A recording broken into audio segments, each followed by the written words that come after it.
Welcome to the Free Library of Philadelphia. My name is Laura Kovacs, and I'm honored to introduce our guest this evening.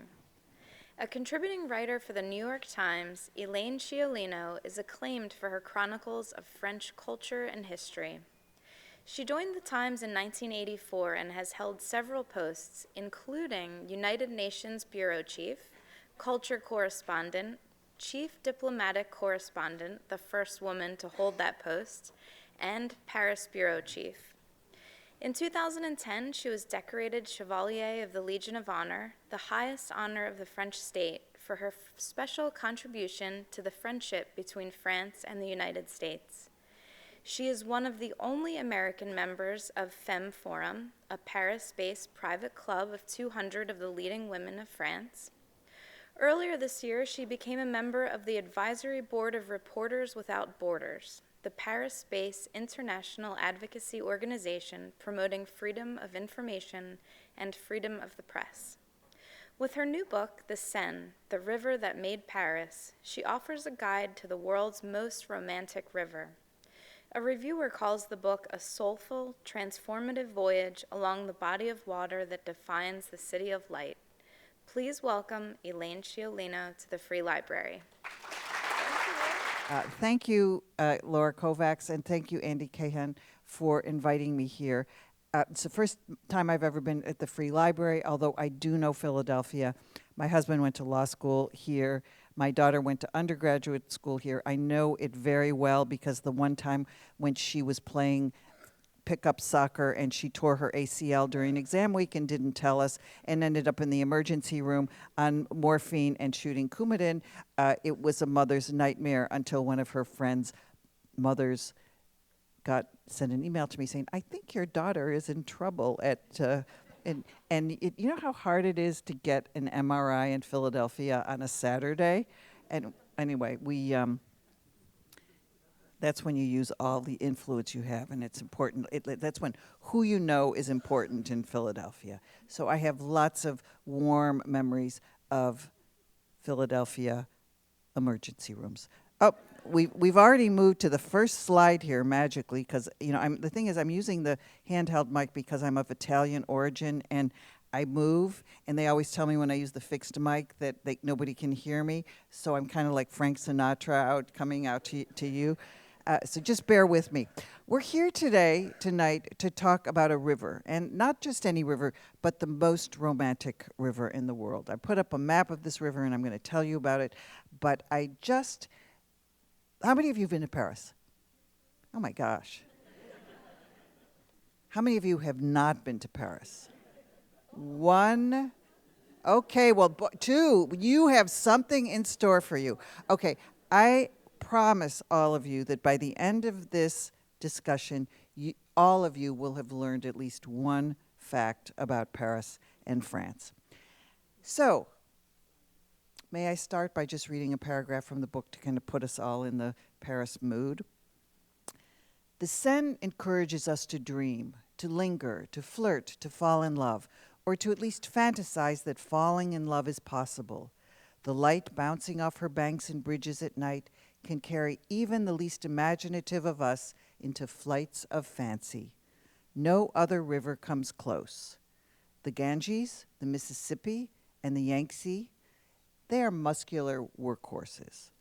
The Danube, it may be immortalized as the world's most recognizable waltz, but its history is one of warring nations. The Thames, who can name one famous lover who fell in love on its banks? So let's look at this river. It's almost 500 miles long, and it starts in deep Burgundy. Have any of you ever been to Burgundy? Great. Have any of you ever been to Burgundy for anything except the wine? Oh my gosh, look at this. But I bet you haven't been to the part of Burgundy where there's more cows than people, kind of northeast of Dijon, because that's where the Seine starts. And it meanders to Paris, and then all the way to the sea at Le Havre and Honfleur. If it were a straight line, it would be half its length. And here, are the source of the Seine. And it's source plural because when the Seine starts, it's not a river. It's tiny little springs that bubble up from the ground. And it's a man-made construction. It has to be channeled into a river, into a tiny, tiny little stream, and then it becomes a river. And does anybody notice anything weird about the sign in the middle there? Ville de Paris. The source of the Seine are about 175 miles away from Paris, but it says Ville de Paris because this area is part of the city of Paris. Napoleon III decided that he wanted to project the power of Paris through the entire Seine, so he sent one of his lieutenants to the source of the Seine to declare it Paris.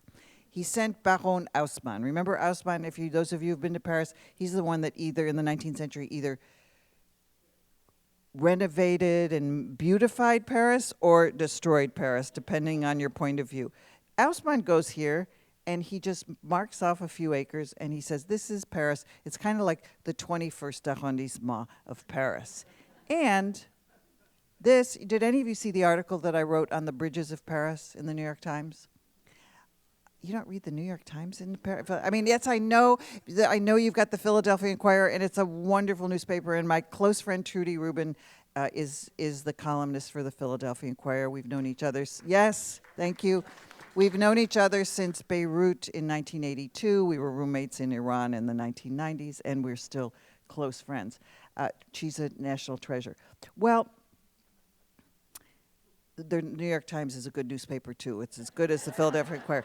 And I did a story on the bridges of Paris, and there are 35 bridges in Paris, except this is the secret 36th bridge, because this is really the first bridge of Paris.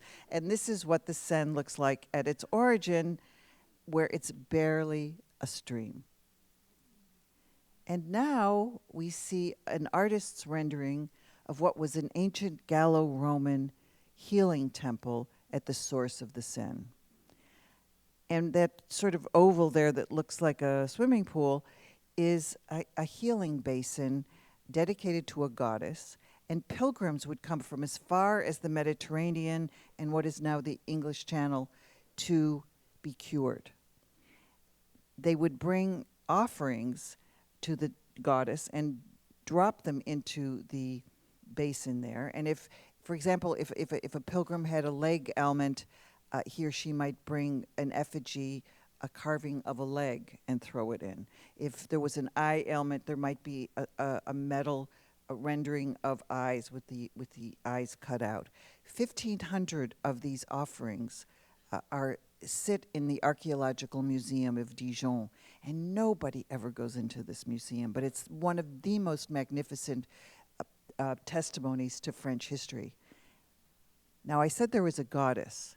Her name is Sakana, and this is the statue of Sakana that sits in the Archaeological Museum. It is the most extraordinary statue, and the curators at the museum call it their Mona Lisa. And I fell in love with this goddess, and while I was writing my book, I wanted to be inspired by her, so I went to the gift shop to get a little statuette of her. You know, like there's little statuettes of, the Eiffel Tower and all sorts of other icons all through the museums of France. There's no gift shop in this museum because it's a tiny little poor museum in the middle of nowhere. There are no Sakana earrings or Sakana coffee mugs or Sakana keychains or Sakana bookmarks or Sakana t-shirts. There is nothing for Sakana in all of France. And so I think if you want to get in the ground floor of my fundraising, crowdfunding enterprise to make Sakana famous, you can just see me after the book signing, because she could be the most important female symbol of France. I fell so in love with this statue that when the cities of Paris, Rouen, and Le Havre, which are the three biggest cities along the Seine, had a contest called Réinventer la Seine, or Reinvent the Seine, I put in a formal application, because I thought we should build a statue of Sakana the same size as the Statue of Liberty that sits on an island in the Seine. Have any of you seen that Statue of Liberty? Yeah. You know, there's this, I mean, you're like going west of Paris, and all of a sudden there's this 1/4 replica of the Statue of Liberty in the middle of the Seine. And you think, why is there a Statue of Liberty and there's no Sakana? So I put together a pretty good argument for her. So let me just read you part of my argument. A pre-Christian healing goddess with no ties to any living religion, Sakana would fit nicely into the official French policy that reveres the Republican ideal. You know, in France, there is a religion. It's called secularism. And you cannot show ostensible signs of religion, for example, in public schools. You can't wear a hijab, a headscarf. You can't wear a yarmulke. You can't wear a big Christian cross because you're supposed to hide your religion in France. You don't talk about your religion at dinner parties in Paris. In fact, the French census doesn't even count race, religion, or ethnicity. So I thought, let's celebrate Sakana because she's pre-Christian. She's pagan, so she doesn't belong to any religion. Because I also said she could be the secular version of Joan of Arc, the warrior martyr, or of Our Lady of Lourdes, the miracle worker. She could be the idealized embodiment of freedom without the Republican weight of Marianne leading citizens to liberty. She's also a feminist goddess. Are there any feminists left in America? Raise your hands. Any feminists left? Oh, my goodness gracious. I think there's more here than in New York City. This is great. I want to move to Philadelphia. In fact, I offered Andy, I said to him, did you see the movie The Intern? Did any of you see that movie with Robert De Niro? Yeah. Wasn't that a great movie? And I'm the same age as Robert De Niro was in that movie, and I love this library so much. I just feel at home here. So I've offered to become his intern, and he's graciously accepted. So, but just I haven't told my husband yet, Andy, that I'm okay. It may be part-time. Okay. January 1st, 7 a.m. or p.m.? A.m. 7. Ooh, la la. Okay. All right. Well, Sakana was a feminist goddess. And in the 18th century, a novelist named Jacques-Henri Bernardin de Saint-Pierre told her story. And this is what he said. He wrote the story about a Sakana playing in the waves near the sea and being approached by Neptune, the god of the sea, who came and fell madly in love with her and was going to grab her and take her off to the sea. I mean, this is the Gallo-Roman Me Too story. And this is what happened. When Neptune reached out his arms to seize her, her body melted into water. Her veil and green garments, which the winds blew before her, became emerald-colored waves. She was transformed into a river of that color, which still delights in wandering the places she loved. Sakana became the Seine, and the word Seine comes from the word Sakana. And that's why the Seine is considered a holy river. Now, I know you're all dying to know, did I win or lose the contest? I lost. And in France, they don't give you a reason when they give you the rejection letters. They just say, Madame Sciolino, thank you so much for your brilliant enterprise idea, blah, blah, blah. It was filled with so many great ideas, but it doesn't fit into our pattern, our rubric. Well, I wasn't going to take that explanation. I mean, I'm a good investigative reporter. I used to cover the CIA. So I found where the guy who was in charge of the whole program was having a reception, and I got myself invited. And I went in one night, and I said, Monsieur Misika, remember me? And he said, oh, the one with the statue project. I said, yeah, that's me. I said, why did I lose? And he said, Madame Sciolino, you didn't have a business plan. You didn't tell us how you were going to pay for the statue. And I said, Monsieur Misika, I'm an American, and we don't have a problem raising money. Now, you're laughing. Some of you are laughing. But I told this story. I've been on a 2-month book tour. Publishers don't send you on a book tour, so I organized my own because I wanted to come and share the joy of the Seine River with all of you, and I'm having a blast. I told this to a group in the Berkshires, and when I was signing books and selling them, writing them, this woman came up to me and she said, I don't have very much money. And I said, well, I'm sure you can get the book at your public library, ma'am. And she said, no, no, no. I mean, the Sakana project. I don't have much money, but I'm in. So this is another possibility here. You know, a lovely Sakana Inc. You've heard it here first. You want to get in, you just, come and see me. Okay. And there she is. I mean, isn't she gorgeous? Shouldn't we have a statue to her? And there's where the Statue of Liberty is, a quarter-sized replica of the Statue of Liberty just west of Paris. She looks so lonely. She would be delighted if she had Sakana next to her, no? Okay, let's see what we've got next. Let's look at Paris. Look at the Seine as it moves towards Paris. This is the mighty Seine. It's a tiny, tiny little trickle as it moves towards Paris. And here is the Seine River in front of a champagne domain. How many of you have been to Champagne country? Oh my gosh, this is an amazing group. I bet all of you have been to Champagne country at Épernay and Reims, with the fancy domain in the north. Isn't that right? Have any of you gone to the Aube in the south? Oh my goodness. This is the first time in 50 events that someone's actually gone to the Aube. So you know a whole different kind of champagne, isn't it true? I mean, the Aube region only gained the status of real champagne in 1927. And it's the kind of place where they treat you like real people there, isn't it right? I mean, they welcome you, and you can come in your blue jeans. You don't have to wear the linen pants and jacket and the fancy Italian shoes to be let in the front gate, the big chateau. It's a wonderful, wonderful possibility for more tourism. See these three people right here. They can help you with this. And here is Monsieur Fleury. He's a fourth-generation champagne maker, and he does all that airy-fairy stuff with the Steiner method and the moon and the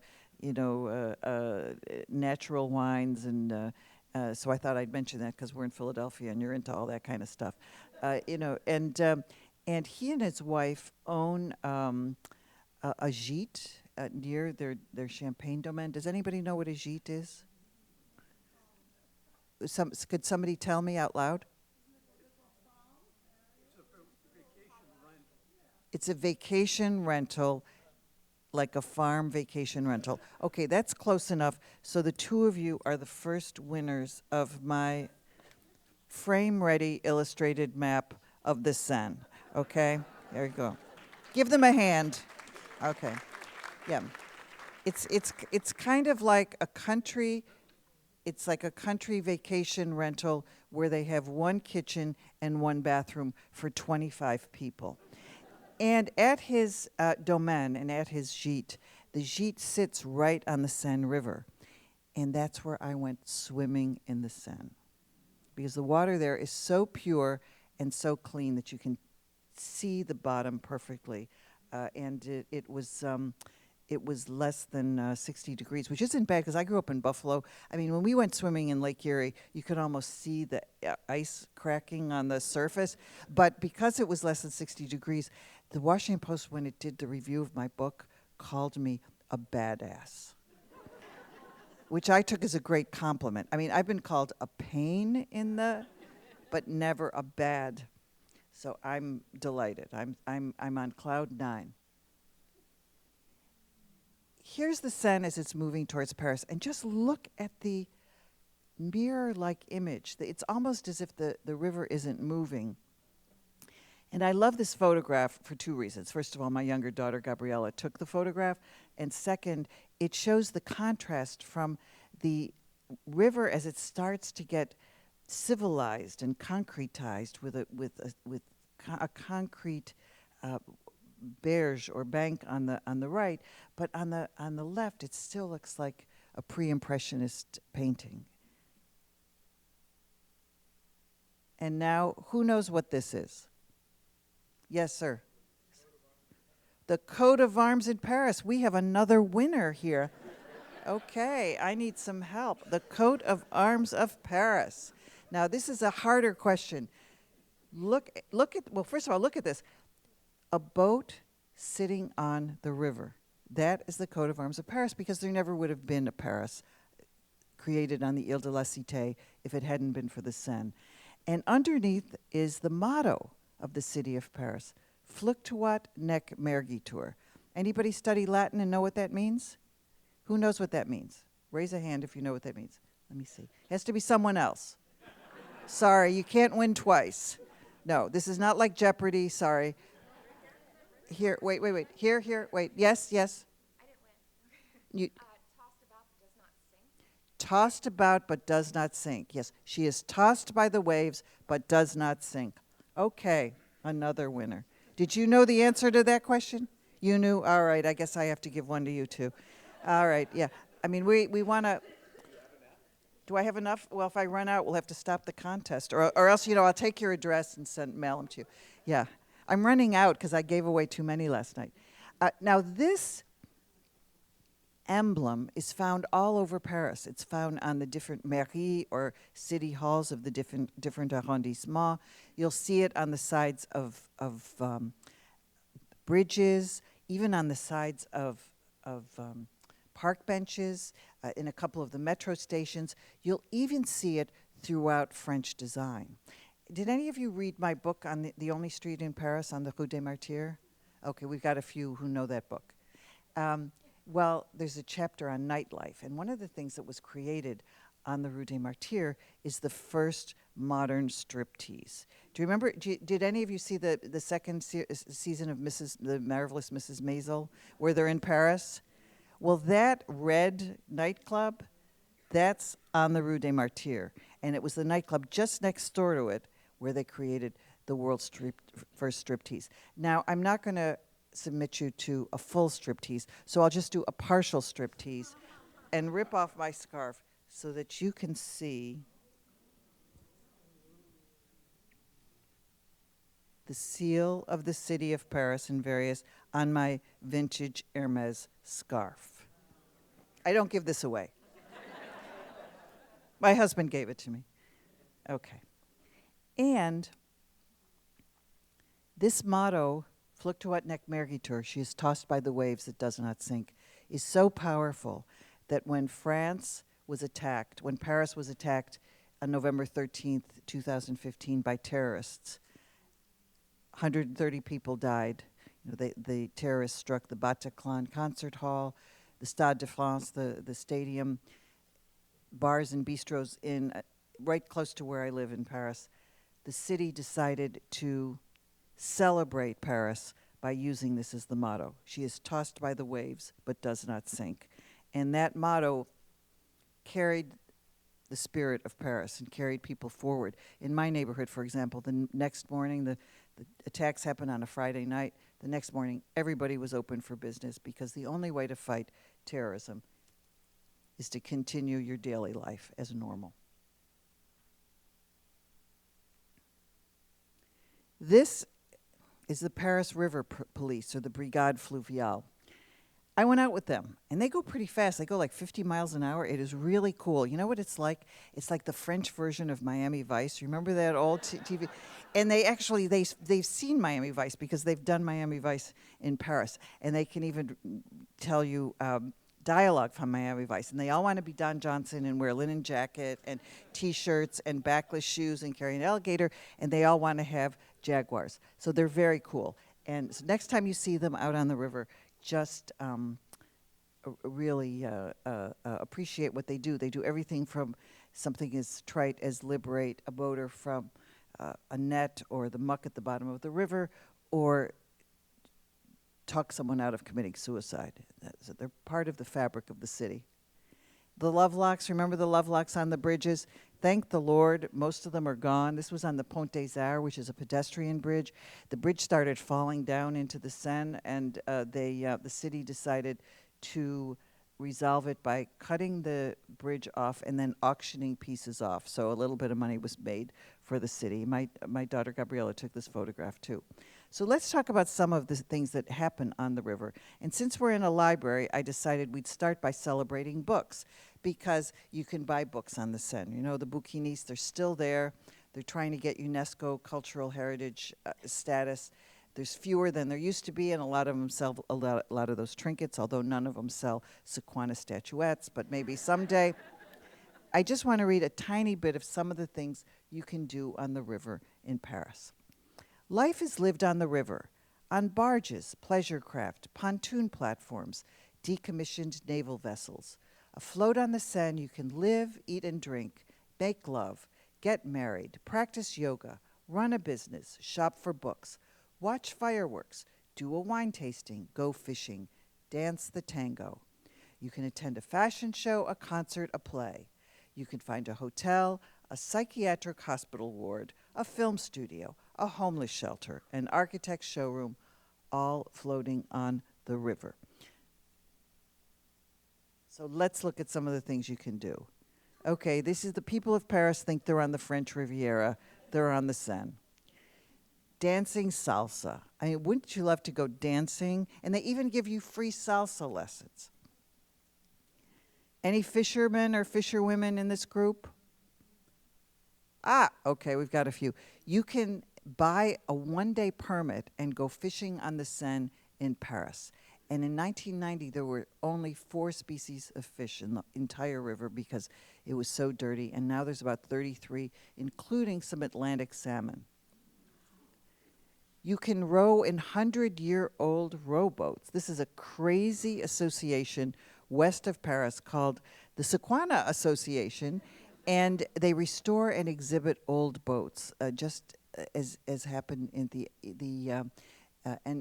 over a century ago when Caillebotte, the painter, and de Maupassant, the writer, had their own boats. You have to wear those funny shirts if you go out and visit them, though. And you can swim in the Seine. When Anne Hidalgo, the mayor of Paris, was trying to seduce the Olympic Committee to choose Paris as the site of the 2024 Olympics, she spent millions of euros to bring in Olympic athletes to show their stuff.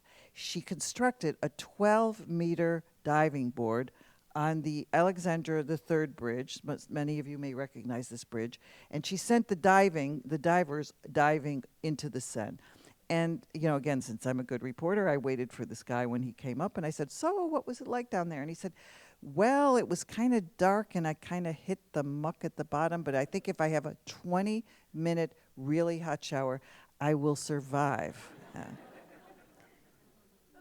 And now the Seine is all about romance, right? Romance on the river. You've seen all those movies, Cary Grant and Audrey Hepburn in Charade, Leslie Caron and Gene Kelly in An American in Paris. And what movie is this? Oh, God, we've got too many winners. Does anybody claim to be the first to say La La Land? I heard it a little bit over here. This person? Yes? Okay, we've got a winner. We've got at least somebody claiming to be a winner. If there's any left and you think it's unfair, we'll try to make it right. La La Land. Here, Ryan Gosling and what's her name? Emma Stone. They're in California, right? And then all of a sudden, the scene changes, and they're dancing along the Seine in Paris. I mean, isn't it true? I mean, what are they doing? And you know why? Because doesn't everybody want to go dancing along the Seine in Paris? Because of romance. But I have a friend who said to me, Elaine, if you really want to sell your book, you're going to have to write a chapter about sex. And this is going to wake up the two of you in the back row who are, because you mentioned S-E-X, and everybody wakes up. But the Seine isn't really a river of sex. I mean, first of all, where would you have sex? Are you going to go under the bridges? It's kind of like damp and dirty and sometimes even smelly under the bridges. There was a census that was done of Paris, and it was determined there are 2 million human inhabitants of Paris and 4 million little ratatouilles running around Paris. So you might not want to go there.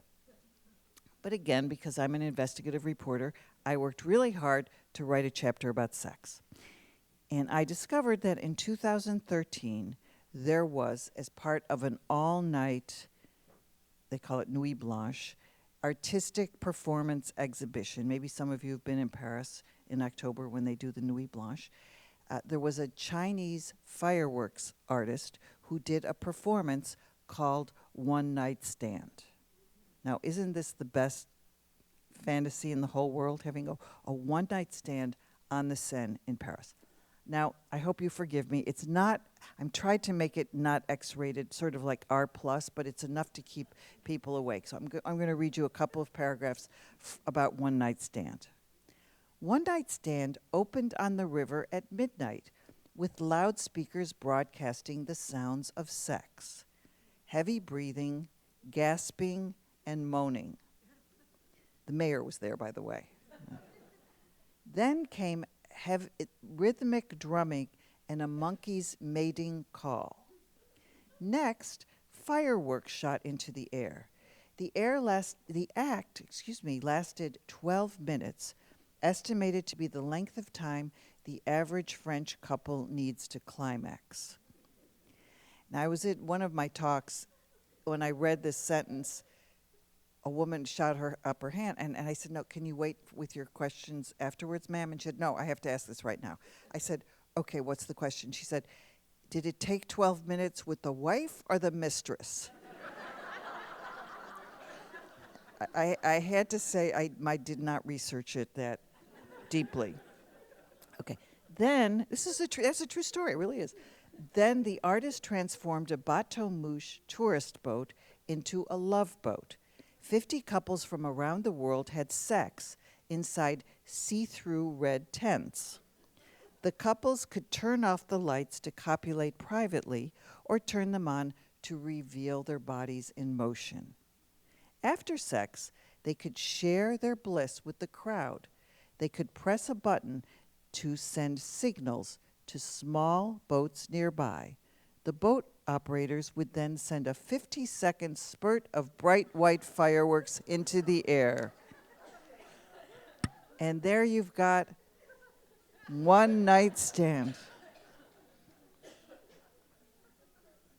All right. I know, I'm serious. I'm going to get serious now, I promise. It's a serious library, right? I have to, yeah.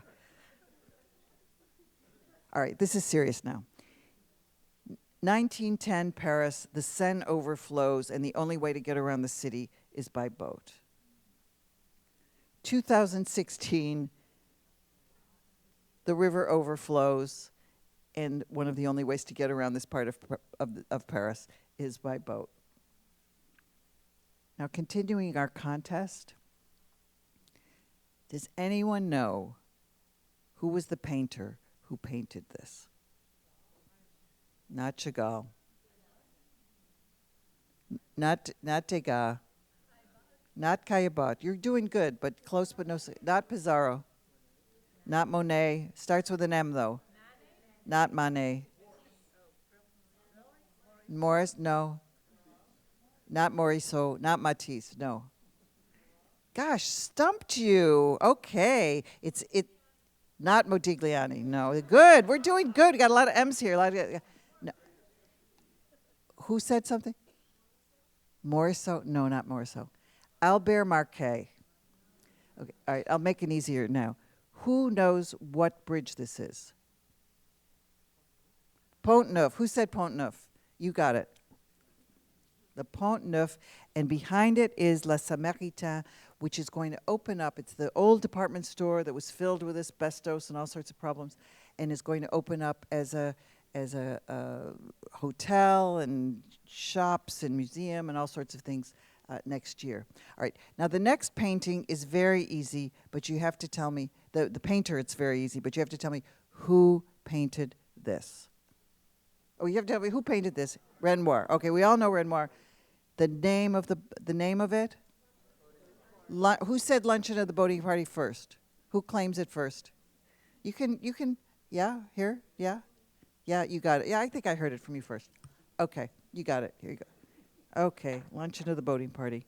And finally, this young woman there, she's got a nice face. And then finally, who painted this? Oh, she's got one. Okay. Matisse. Who said Matisse first? You got it. Okay, there you go. Matisse. And this is what I've been giving out, which is this wonderful illustrated map of Paris that was done for me. And there's Sakana in her boat on the left-hand corner, done by an American named Carol Gillot. And she did a similar map for my last book on the Rue des Martyrs. And she's just fabulous, lives in Paris. and does these maps of all sorts of streets in Paris. I told you that there would be a lot of surprises, or at least one surprise for each of you. This is a small replica of the boat that Verrazano sailed to the New World. He changes his name to Verrazan, even though from Italian to French. We will never forgive him for that, but we like that he discovered New York City, even though Hudson got the name of the river. And in 1524, he sets off with 4 sailing ships. One of them makes it to the New World, and this is a group in Rouen, the city west of Paris, about 75 miles west of Paris, where they are trying to rebuild the replica. I mean, there are other fun facts about America on the Seine. Robert Fulton, we all know Robert Fulton, right? Steamboat, right? Did you know that Robert Fulton invented the world's first submarine, and he submerged it for 7 minutes in the Seine River? Robert LaSalle set sail as well from the Seine on Rouen. And it was funny because when I went there, and everybody was talking to me about, oh, Hélène, as an American, you must adore René Robert Cavelier Sieur de la Salle. And I said, no, I never heard of the guy. And then it was only when I saw a plaque, and it actually said the name LaSalle, that I thought, oh my God, there's a park named after him in my hometown of Buffalo, New York. I love it. Now we're moving farther west. This is a phenomenon called a tidal bore. It's called the Mascota. It's a photograph from about a century ago. It was such an extraordinary phenomenon that it became a tourist attraction. And when the railroad was built, people came from Paris to go and see it. Now they've dredged the river and widened the river and dammed the river so that it has disappeared. But I wanted to show it to you so you could see the contrast between the river here compared to the river when it looks like a flat and silent mirror. And here, I mean, some of you may have gone to Normandy and the beaches of Normandy, the D-Day beaches, but this is a southern Normandy, and I love always finding little elements of France that I've never discovered before. This is a 13th century windmill that was built by the monks at the Abbey of Jubiège. And I went and visited one day, and I was the only person around it. In fact, I was the only living being around it, except for hundreds of birds that were flying around. But I braved, I'm a former war correspondent, and I braved the birds to go inside, and there was a little caretaker. And I said to him, I'd love to go up top, but there's all these birds. I said, did you ever see the birds? And he goes, And I said, les oiseaux? No. I said, Alfred Hitchcock? And he said, but if you don't come down in 15 minutes, I'll come looking for you. And then we're moving to the end of the Seine, the Pont de Normandie. This is the last bridge on the Seine. Remember you saw the first bridge on the Seine when it was just this tiny little stream? Here it is so wide that this bridge from the beginning on land at Honfleur all the way to the end in Le Havre is as long as the Champs-Élysées. I want to end by talking a bit about Notre Dame. My book had been finished and printed when fire broke out in Notre Dame last April 15th. I was in New York that day, and that night my husband called me and he said, Elaine, I'm watching French television and I see a boat on the Seine in front of Notre Dame, and I think it's a fireboat. And I'm thinking, oh my gosh, I might have to find out whether the Seine played a role in putting out the fire. And what I discovered is that the infrastructure on the Ile de la Cité, where Notre Dame sits, is so weak that there wasn't enough volume of water or enough water pressure to put out the fire of this magnitude. And I thought to myself, what am I going to do? The book is printed. It's already been sent out to reviewers, to scholars, to critique, to fact check. In that situation, you can do one of three things. You can throw yourself out the window, or in this case, throw yourself into the Seine. You can take to your bed and eat bonbons and drink a lot of red wine and just pretend. What, you like that one? A lot of bonbons and red wine, or good good, don't talk, just pretend it didn't happen. Or you can do what, there's Gretchen Toner is here tonight, and her late sister Robin Toner was one of my best friends, and was one of those maniacal New York Times reporters, who had to like write the real story while everybody's having all the fun at the National Democratic Convention. She's the one which puts a curtain around her to just type. And I thought, what would Robin do? Well, what would Robin do? She'd write a new chapter. So I called my editor and I said, I got to write another chapter about this. And what I discovered was that one boat played a crucial role in putting out the fire. The firefighters, who are not part of the French police, they're part of the French military, had a fireboat, a tank of a boat in the Marne River, which it sent through all those curves that you saw early on in the map, through a lock. Any of you ever been in a lock? You know how long it takes to get through a lock? I mean, these guys were probably saying, hurry up, we got to get through this lock. It finally comes, moors in front of the Notre Dame on the Seine, and this is what happens. And this is how I end my book.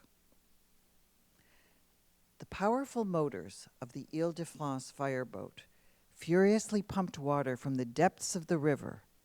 By the time the fire was extinguished hours later, the Brigade Sapeurs-Pompiers de Paris, the city's firefighting force, estimated that half the water used in the operation had come from the Seine.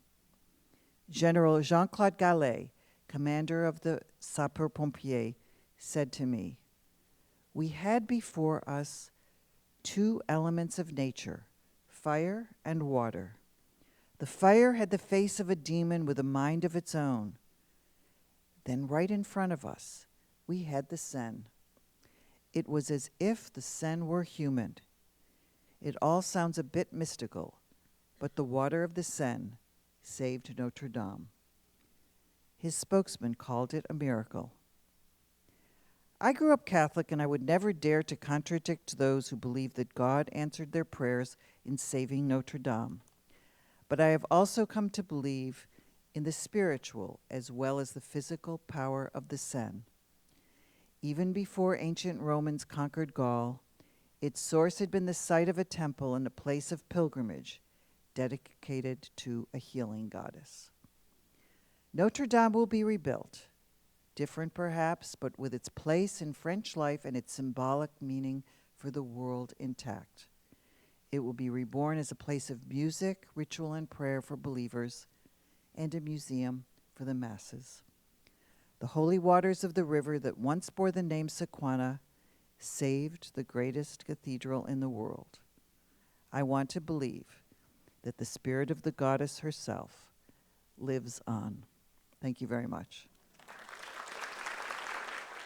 I just have to tell you that this is my last event that I'm doing on this nationwide tour, and it's had its highs and its lows. Like they got the time wrong in Florida, and only 11 people showed up at the. But I got a massage in Miami Beach, so it was okay. But this has been the best reception of any of my events, and so I really have to thank you from the bottom of my heart. So thank you. You haven't told us why the French decided to put Paris in this particular location on the Seine. It was a military purpose? Was it a commercial purpose or whatever? So basically, Paris was founded on the island, the Ile de la Cité, for a number of reasons. First, it was a survival purpose, which is that it was on an island, so there was water, and they could use it to raise crops. And Julius Caesar wrote about how wonderful the summers were on Lutetia, that they even had a fine wine. But it also was able to be military protected because you could build a wall around it, and then it became a way of transit and traffic as well. So this little island suddenly became the kernel, and then Paris spread out on both sides.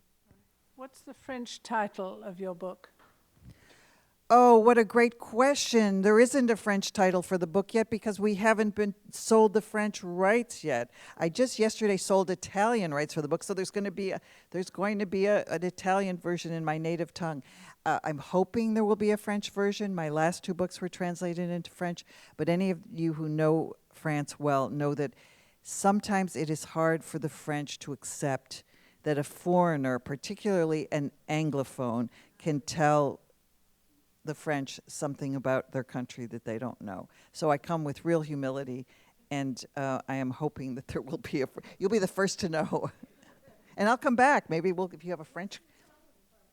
They haven't decided yet. Yeah, I just signed the contract yesterday. It's a good moment.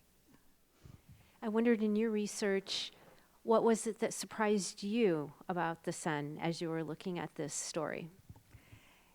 There wasn't one surprise. There were many surprises. I mean, the greatest surprise was to go to the source of the Seine and to just find a lot of mushy ground and no river. I mean, that was quite amazing. And to see the remnants of had been a Gallo-Roman temple that has not really been excavated. And you just say to yourself, oh my gosh, I wish I had a gazillion dollars so I could just send in an archaeological team to recreate this. And then we could, have a gift shop right there with a nice statue of Sakana. And I mean, they have like this 19th century nymph that is this ugly statue that isn't no way is Sakana. And that could be my next project after I get Sakana in Paris. I'm wondering if you have a favorite personal memory of the Seine that you'd be willing to share. I do. It's a very, very personal story of survival. Do I have a personal memory of the Seine? The Seine saved me early in my life. I'm going to have to, I went through a very hard time as a very young journalist, and I'm going to have to read you the two opening paragraphs of the book, and you will see what the Seine River means to me. In the spring of 1978, I was seduced by a river. I had come to Paris from Chicago to be a foreign correspondent for Newsweek magazine. I arrived with no sources, no lovers, no family, no friends, no mission except to start fresh in a city all the world loves. It's sad, but then it gets happy, so you can laugh if you'd like. Okay. There had been a husband in Chicago, but he'd announced one day that he was leaving. I let him take the BMW, the butcher block table, the full-sized mattress, the Wassily armchairs, the walnut roll-top desk, the darkroom equipment, and a set of Wedgwood china. I kept the antique brass bed frame, a carpet, and much of the rest of the furniture. 4 months later, he remarried. I recounted the story of our breakup over and over until it became as smooth and harmless as a stone worn down by the sea. I was 28 years old and free to be my own person in Paris. And every day I walked home from this fancy office on the Faubourg Saint-Honoré, in the 8th arrondissement, home to the 7th arrondissement near the Eiffel Tower, across the Pont de Normandie, and I stood on that bridge and I looked out at the river and the sun setting behind the Eiffel Tower, and I said to myself, it's going to be okay. And you know what? It was okay.